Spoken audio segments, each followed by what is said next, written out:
One of the critical items when you're doing your half guard sweep is hip positioning.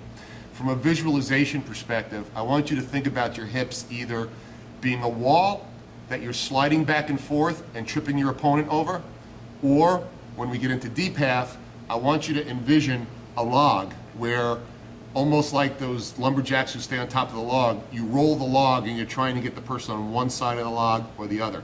So you're going to hear me refer to slide and your wall switches on his center line, or you're going to hear me talk about the log and having him balance on the log and me putting him where I want him.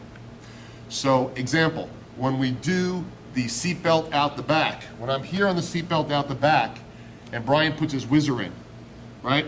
So now my intention is to lock Brian's arm down here and sweep him that way.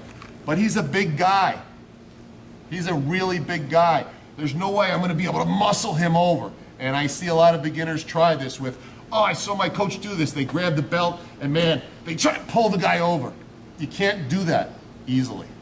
But watch what I do, and I'm going to do it very simply here. Brian's got the whizzer in.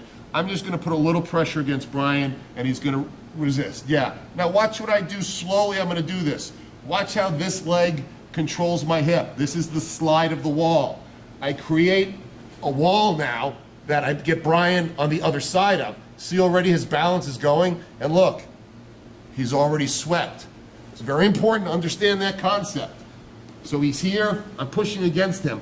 I get up and I'm pushing against him again like the Three Stooges, and they're pushing against the wall. Now watch what I do. When this arm goes underneath, I want you to think about not hooking and pulling him over.